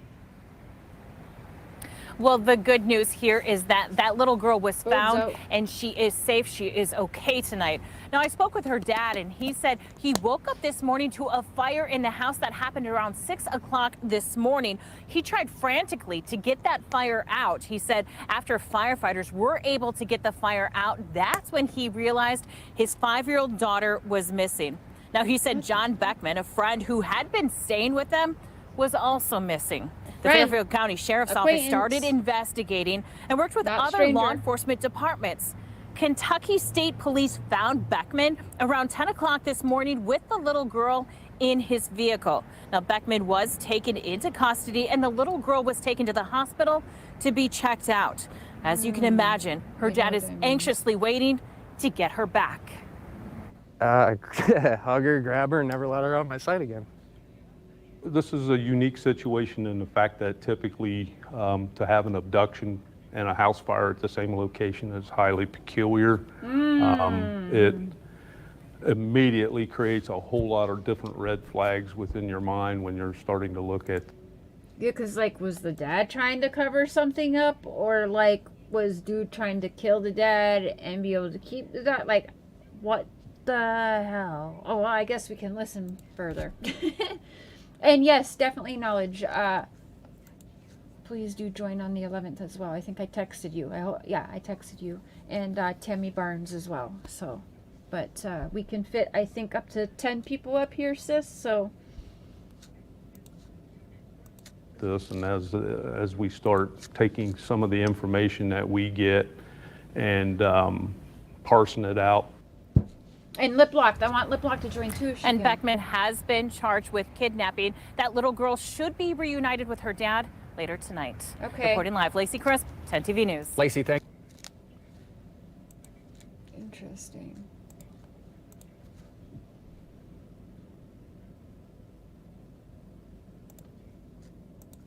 Steve, officers at the sheriff's office here in Brentwood tell me this is an ongoing investigation, with many of the details still being determined, but they can confirm with us there are at least 2 victims involved in this case. They say both of them are children, and both of them are under the age of 18.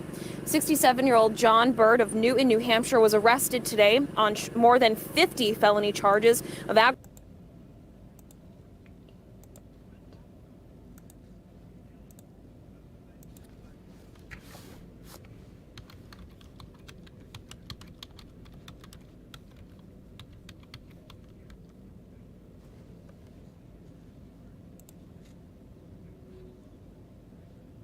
Yeah, yep, Megs, Jaded, mods, members, yeah, for sure.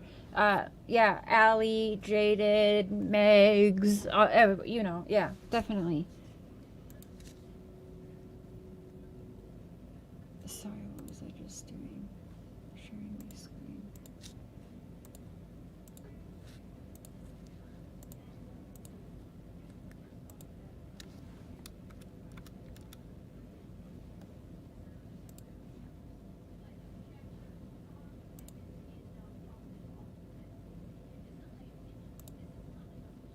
What does a child predator look like in the classroom?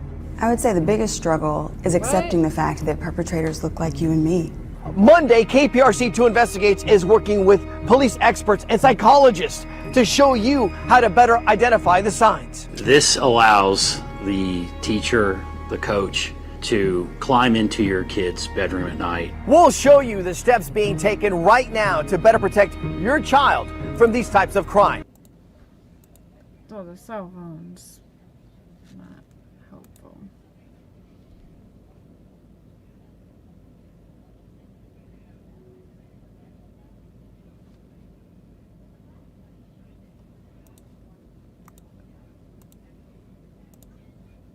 How did you get them alone? Grooming. I would check out their family situation.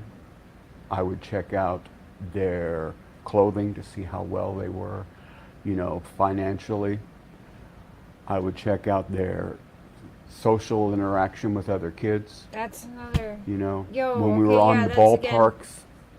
So that again is another factor in Summer's case. We know they were not well off, and I've said it a million times, and I still stand by it, even though I think they're guilty. But I also think other people are guilty, and the perfect type of family that predators and people and families that traffic their children is Adon and Candace Wells.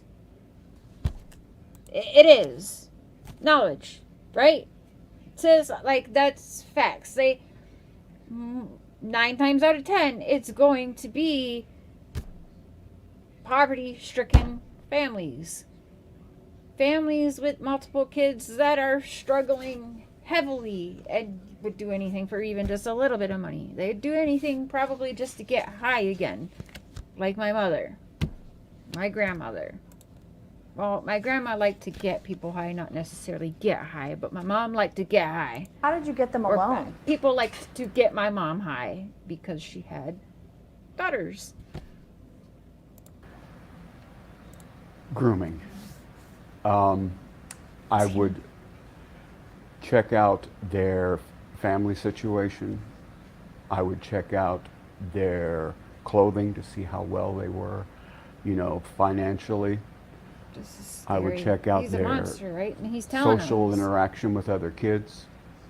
You know, when we were on the ballparks or on the gym floor, you know, I would make sure which ones I wanted to molest. I would give them special attention, congratulate them, talk to them when I know that I would never be allowed to talk to anybody else.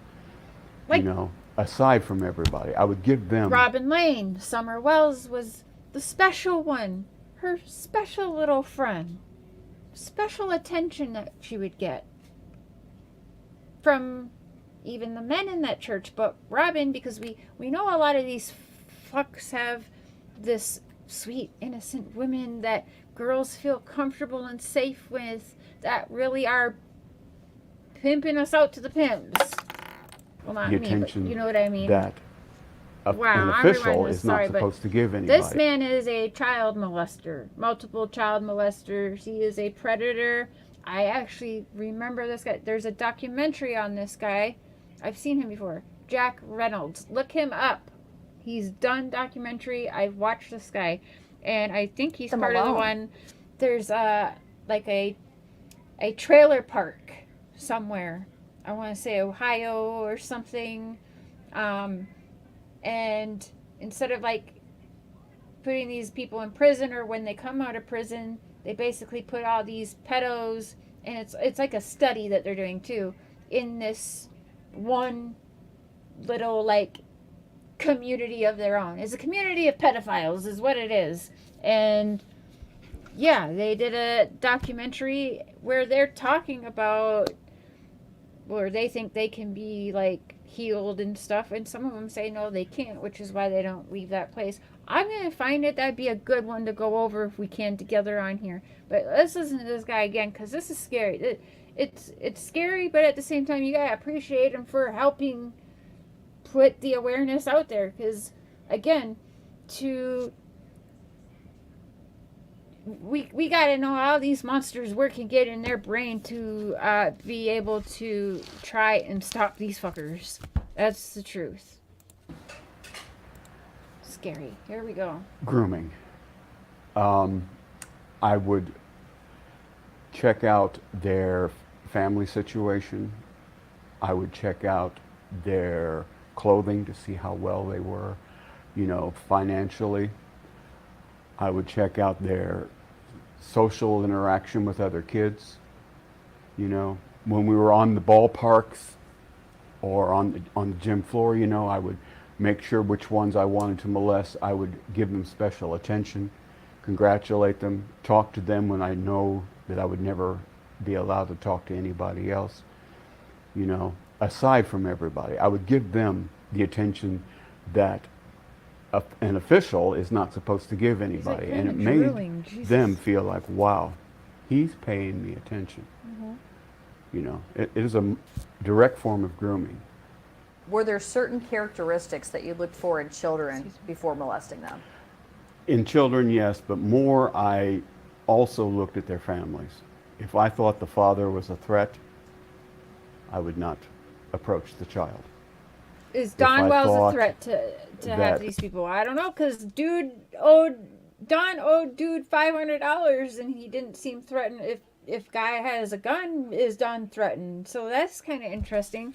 Well, I wouldn't try it if the dad was a threatening person. But if the dad was a pushover or whatever, or like Don, he wouldn't care. He's still going to molest your kid, and he doesn't care if you find out because he's not afraid of you. He's telling you.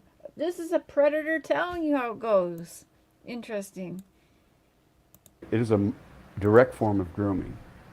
Were there certain characteristics that you looked for in children before molesting them? It might be. In children, yes, but more I also looked at their families.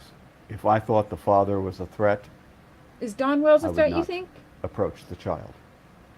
If I thought that the child had friends that he would tell, I would not approach him. So like a Tim Mullen is not threatened by Don Wells, but is Don Wells threatened by a Tim Mullen? If I thought the child had friends that were in the same capacity he was, I would approach him. For the simple fact that if I thought the child had friends that were in the same capacity he was, I would approach him. For the simple fact that if I could molest him, I could lure him into believing, grooming him into believing that he would enjoy it. And therefore, I could manipulate him into having his other friends come and be molested by me as well. So perhaps a child that doesn't really have a whole lot of friends, maybe not really a strong family, things like that. Yes, no spiritual values. No spiritual values. Weak in education, needs help in many ways. Even from split parenting, has a mother who may be having problems with the family, you know, well, here comes superhero in to help out, you know, wow, well, thank you very much. No problem. You ever need me to take them away for the night so you can have a night out? No problem. It works. You just heard it from a predator.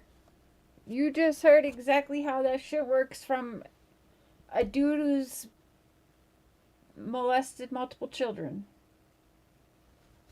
Holy shit.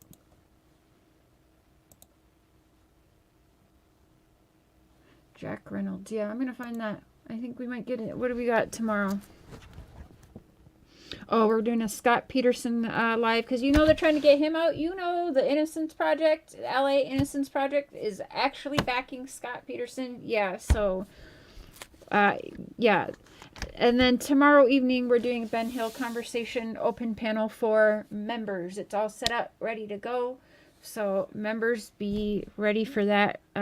So public live tomorrow afternoon and then members tomorrow evening.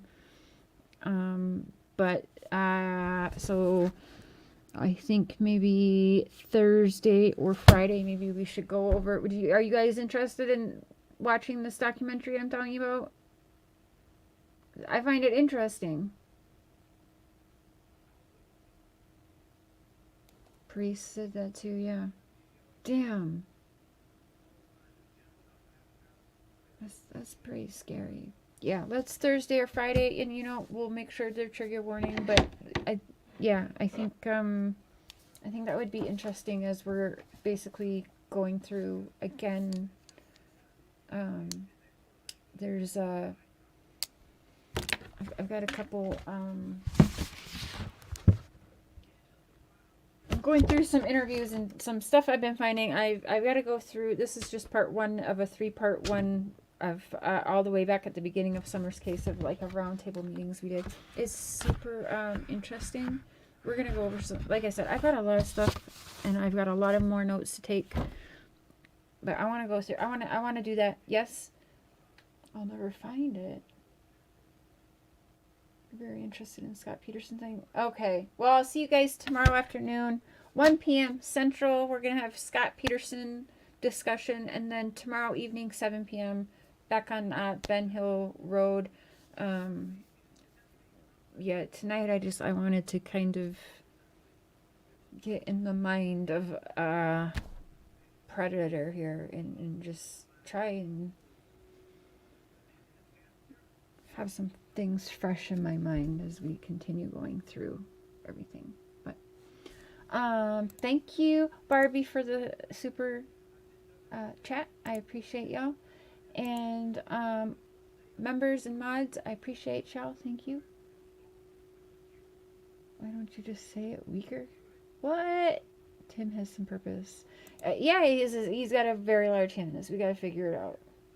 I mean, I think he's 100% complicit. The dude's a weirdo. Did they? Okay, I'll check that out, Brenda. Thank you.